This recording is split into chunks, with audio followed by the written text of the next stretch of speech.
Jeff, how you doing this morning? Doing great, JJ. How are you? Not bad. Thanks for joining us. What were some of the biggest takeaways from this game this past week? Does it start with that defensive effort or Frank's performance on offense, or some of the big things you took away after watching film? Well, we always start with defense. In our order of the triangle, that's the way we always roll with. The three turnovers they caused were fantastic. Had some miscommunication early, gave a big touchdown. That was frustrating, but the kids battled back. Offensively, I think you're dead on. Frank's performance, that's the best I've seen him play since I've coached him. Zakari not playing and JT stepping up, making the unbelievable catches that he made. Cephas is always steady, as is Sincere. Weren't as good up front as we had been in the past. Actually got, I wouldn't say dominated, but we weren't as good. We didn't impose our will like we're usually doing. But a lot of that had to do with UNLVs. They were determined to not let Sincere get loose, too. And they did a really good job up there. Special team wise, I thought the return by Daydream Traylor was as big a play as there was in the ball game to get the momentum back on our side. And obviously the two missed kicks by Hunter is very uncharacteristic of him. We had a team vote last night to kick him off the team, but 150 people voted to keep him and 0 voted to get rid of him. So he still got his job, and we're ready to roll with old Hunter. Jeff, just how does it feel overall to be 5-0 at this point of the season? Is this something you expected? And then I guess just how does it feel? Expected. I don't know. Honestly, I don't. I look at it 1 week at a time, and we're just stacking one great day on top of another, and it just so happens we're 5-0. Every one of the games have come down to the last play, except for Lamar. I say last play. I mean, you understand what I mean by that. It's been aging on all of us, so it's kind of in our MO since we've been here. We battle every team, and it comes down to the very end, and makes for great fan entertainment and short coaching lives. Greg? Jeff, when you looked back at it, what were some of the things that led to some of the issues, maybe in pass coverage or some of the big plays that popped in this game for UNLV? The first one,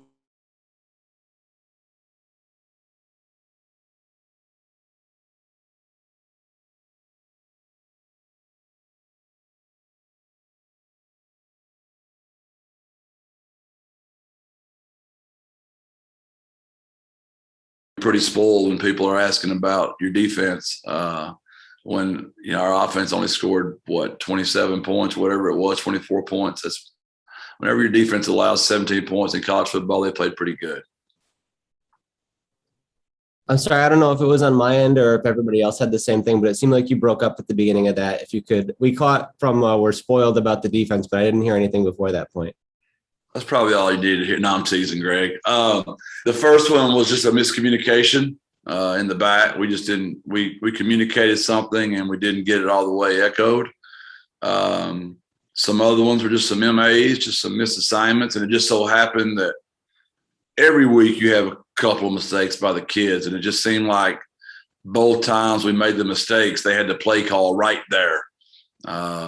On the touchdown, I don't know if you noticed it. We ran into each other. We knocked each other down. We had them covered, and we knocked each other down. So just a little bit of all three things. And they've got really good players too. So their guys made plays. So some of it was us, some of it was them. And whenever you hold somebody to 17 points and you cause 3 turnovers and you sack them as many times as we did, you're going to be pleased in your overall performance. Is there any particular way to target improvement in terms of those communications or missed assignments? Anything you can do in practice to kind of iron that out or get that going at a higher level? I think you mentioned the same thing last week as well. It's just part of the game. There's never been a game where it's not going to happen. It's never been one. There's never going to be. You're just trying to make it as small as possible. So, film study, points of emphasis. It's just, what people that aren't here every day don't understand is it's different every week because the other team runs different plays, different formations. So you've got different play calls. If it were the same every week, we wouldn't mess up. But unfortunately, the other team we play against, they do different stuff. So we have matchup problems each week that are different. some weeks we're better at certain spots than we are at other spots. So we're having to make different calls. So there's just a lot that goes into it. Trust me, if we could just line up and call our base front and our base coverage every single play, we would make no mistakes. And I'd be on here telling you we had no communication errors, we had no MAs, and y'all be going, but why do we give up 600 yards then? Well, because we lined up in the same defense every stinking play, and they ripped us. So it's a fine line always, Greg, about how much to give the kids and how much to not give them. And we got it fixed. If we hadn't got it fixed, I would say we got too much in the game plan, but we got it fixed, and we were good from after that first big bust. JJ.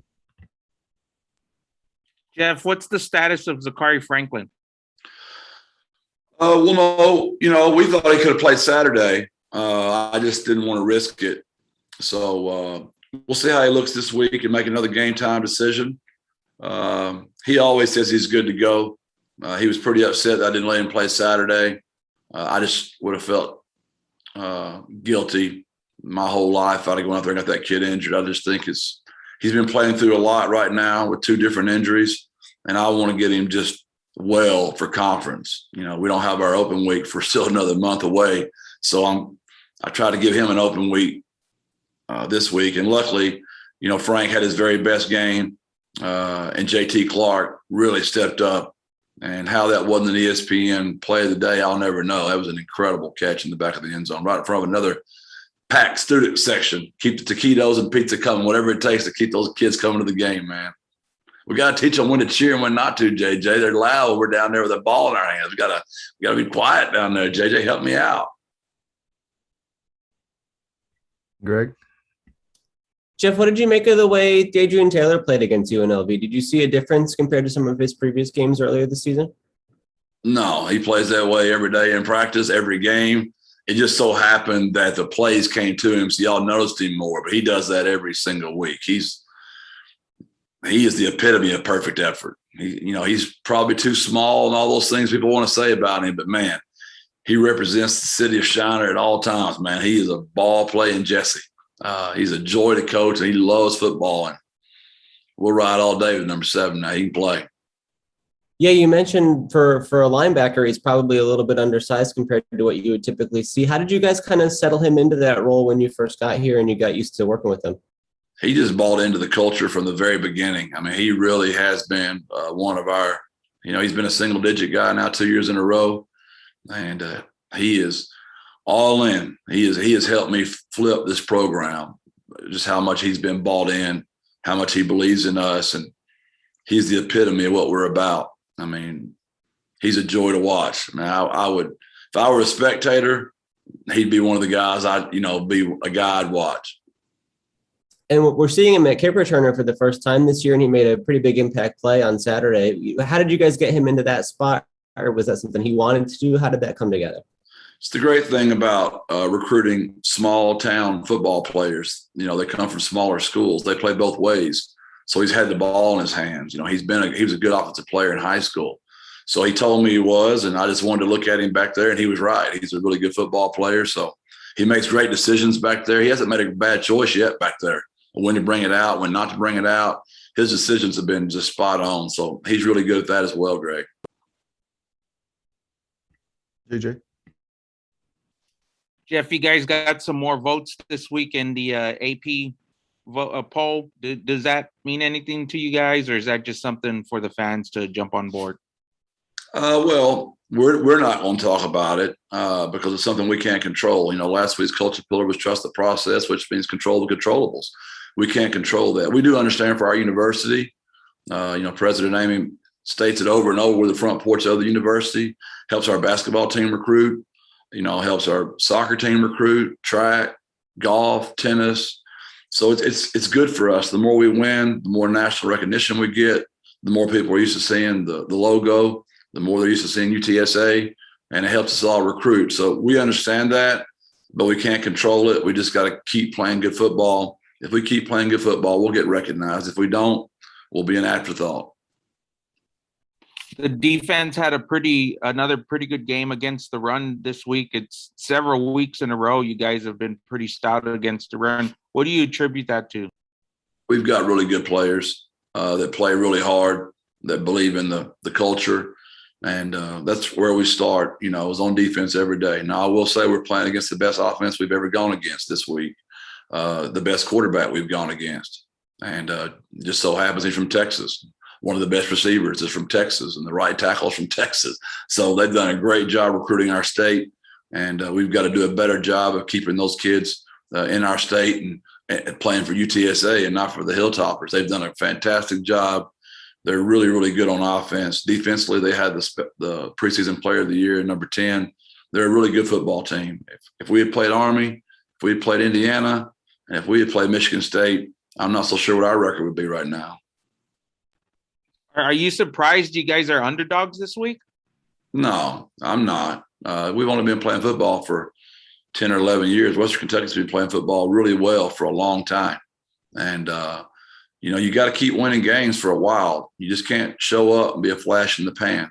And that's what we're very committed to. We know we're not there yet as a program, but we want to get that place to be that, where our fan base and people in the country expect us to be competitive every year and every week, which is the reputation that Western Kentucky has earned, and they deserve that. They've been a really good program for a long time. Hector? Hey, Kyle, sorry if I was confusing you. I think I was choosing the wrong emojis. I was giving Coach Traylor a round of applause, I think, previously with that other one. So apologies for that. Coach, good morning. Hector, could you teach my wife that emoji? I need more applause at the house. Could you help me with that emoji, please? Well, apparently there's one. I thought it was the raised hand, but I guess it's two hands like this, apparently. And Kyle must have been thinking, what in the world is he doing? So, I'll get with your wife on which one. Appreciate that, Hector. Coach, I'm curious. What's it like to win and then have folks wonder why you didn't win by more?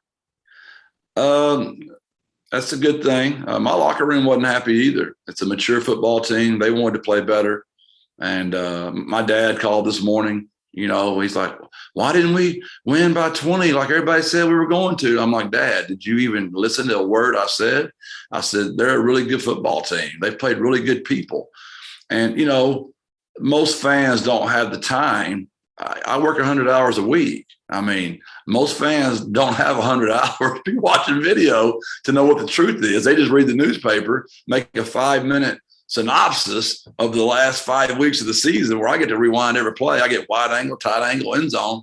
So I know the truth. So we're excited to be 5-0. We're excited to beat a really good UNLV team. And it doesn't matter how bad you beat them as long as you beat them by 1, Hector. And then, Coach, kind of related to that, so I think a big reason why let's kind of put that expectation on and kind of look at those types of things and just kind of the real quick, just looking at headlines is, and I'm going to take you down a certain road here. You beat Memphis. Memphis beats Mississippi State. Mississippi State beats A&M this past weekend.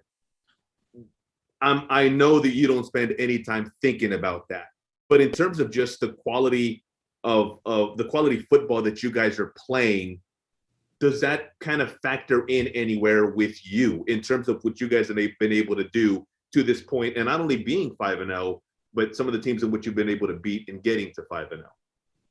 Yeah, but you know how it is. I like playing that game too, Hector, but you could also do it the other way. There's probably somebody there in there that lost to somebody that can make us have lost to the worst team in the country. When you play that game, it can go either way for you.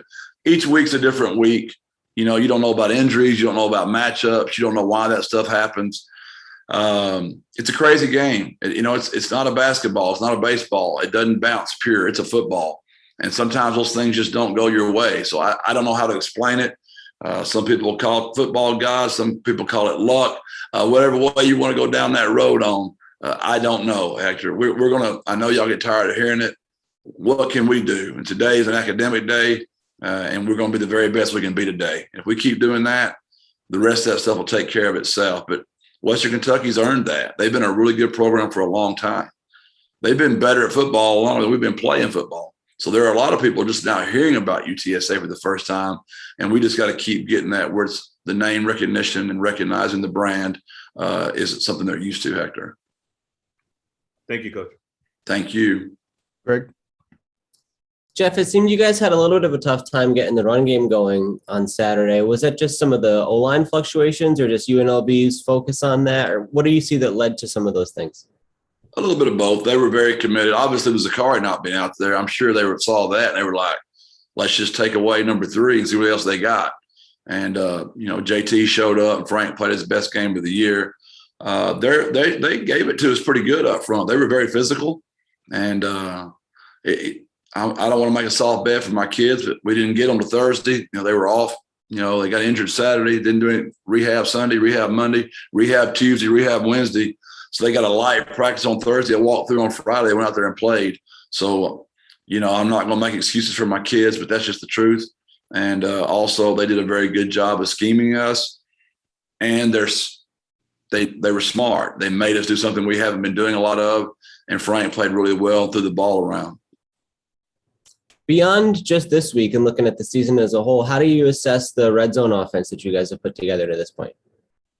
It's been hit and miss. We were disappointed there those last couple, but I played very conservative as well. We were trying to go up by 3 scores, and I've got a really good kicker, and that didn't work out so hot. And then the other one, we were very conservative as well.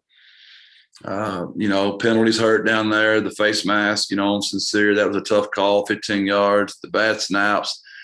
We got to get it cleaned up. That's the good news. I told our team, the good news is we haven't played great on all 3 phases yet. We've played great on different phases each week, but we haven't put together a complete game yet. So that game's still out there. As a coach, you're always chasing that game. And unfortunately, I've done this for 32 years. That game doesn't show up very often, but it does show up. So we're ready for all 3 triangles to be great just once. These last couple of weeks, whether it was the short yardage, like a 3rd and 2 or 4th and 1, or goal line situations, those have come kind of difficult for you guys. It's been a little bit of a slog to get those conversions. Are you happy with how you're doing in that sense, or are there some things to focus on there and maybe approach a little differently? No, that's just us, right? 3rd down and 1, Greg, means you got 5 and 4. That's a good thing. Those are good things to have. And then when it's 3rd and 1, how are they going to play? They're going to put everybody in the box in there, right? And you've seen from being around me, we don't blink on 4th down. We're going for it probably most of the time. So I hope we have about 1 million more of those situations. That means we're playing really good football. It means we're getting 9 yards on 2 plays. And I'll take 9 yards on 2 plays all day, every day, and twice on Sunday. Is it ever important to work from under center in those situations, or can you do everything you need to do out of the shotgun? I hear that argument all the time. It's just the reps. How many reps can you get? We've got a little bit underneath center stuff, but, that could be argued one way or the other. It's great when it works. When it doesn't work, it's not good, whether you're under center or not under center. So it's a valid point, but we've got a lot of success back there with a quarterback that can really run. So when he can run, when he's under center, there's not much running left. When he's in shotgun, everybody in the building knows he might pull it, which makes everybody slow down a little bit on number 3. So it could be argued either way. JJ? Jeff, did Brenden Brady get banged up, and can you give us his status? He did. He got nicked up pretty good there, and we were just being smart, being careful. 3 was healthy and rolling, so we just took him out to make sure he was okay for the next week. We'll get him treatment, and he'll be a game time decision. How much does, you guys getting into conference play now and having these guys available, how much does that go into the decision process of, who's available and who you hold out? It's a great question. It was a non-conference game, right? I know you guys want to win them all. We do too. And y'all probably, this is like a culture pillar violation right now. If you want to throw one on me, I thought it's win the day, coach. I thought we're trying to be the best we can be today. But you do have to, and we talk about this all the time, JJ. We have to look back in the past. We don't want to spend too much time there, but we had to learn from mistakes in the history. You'll repeat them again, right? And you got to look in the future a little bit. We got to get some retirement money put back. My daughter's going to get married one day, put some money back, some college money back. But so to your point, I know I'm being a little silly there. We had to look at the Western Kentucky game, knowing that's a conference game. where UNLV is not. So then you're weighing, well, if we lose home game, then we're getting the crowd back and momentum, and we're trying to build a program. So all those things I'm jostling in my head, and they're tough decisions. At the end of the day, I'm going to do what's best for kids. 100% of the time, I'm going to do what's best for Brenden Brady. I'm going to do what's best for Zakari Franklin. And that's how I've always made my decisions in our 32 years, and that's the way I'm always going to do it. What about from a play calling standpoint? Are there certain things you guys have up your sleeves for conference play? You don't want to show everything, obviously. There's more important games down the road. You're trying to take enough to win the ball game, but not show everything. And we've only been, as a staff, together now 17 games. So there's not a ton of history of us together as a staff. So the more we can keep in our pocket, the better off we are, obviously. Okay, Greg. Jeff, what are the biggest challenges and stresses that the Western Kentucky offense puts on a defense? That's the best quarterback we've played against. Bailey's really good. He's from Victoria. He can really throw it. We played at Houston Baptist last year, and quick release, very accurate. They throw it now. They're the best offense we've gone against. They will give our defense all they can handle Saturday. They've got great receivers. One of them's from Waxahachie, right here in Texas. They've got 3 really good receivers, and he gets to all of them. And they hurry up, they spread you out. 10 personnel team, really well coached, and they execute at a high level. They're crisp, sharp. They're very well coached. And I guess the analogy I would give, and it's a lot like what back in the day, Louisiana Tech, Texas Tech, those guys did years ago, and they're doing it very, very well at a high quality, and they'll give us trouble. Yeah, I was going to ask along those lines. You don't see this kind of a thing every day. How much experience do you or the defensive coaches on your staff have working against a proper air raid like this? Have you done sort of this kind of game prep in the past? It's been a while. Everybody's got their own version of how they do it. North Texas has a different version of how they do it, but those guys that spread out wide and play fast, they're similar, but they're all a little different. Each coordinator has his own spin on it. But yeah, we've seen it, and I used to be that guy. Early in my career, that's what we used to look like. And I've evolved through the years, and I guess I've gotten older and a little more boring. Those guys sling it now. It's a fun offense to watch, unless you're trying to stop it. Hector. Coach, sorry if I missed this earlier. I know you mentioned not talking about the votes and the polls. But in terms of remaining undefeated, Coach, one of 17 teams left that hasn't lost, is that something that you guys talk about? Well, let's be honest. I've been doing this a long time. It's much easier to coach miscommunication in the back and not proper angles or, mistakes on offense as far as MAs with a win than it is with a loss, because we're dealing with 18 to 23 young men. And what y'all say about them, what the fans say about them really doesn't matter to them. And it's just easier to coach them when they're coming off a win. So we've still got a lot of stuff to clean up, but it's easier to coach when you're 5-0 than the alternative. Thank you, Coach. JJ. Jeff, you guys are 5-0, and a 6 win would be the best start in program history. Does that mean anything to you? We just don't talk about it. Y'all know. I know y'all got to ask those questions, but we're going to try to have the best academic day we can have today, and that's how you get to 6-0, JJ. If we just talk about it, it's not going to happen. We got to go be great today. It just so happens the culture pillar of the week is win the day, which is what we break on every day anyway. So we get the old double win the day. So when I walk in the team meeting, I'm going to say win the day.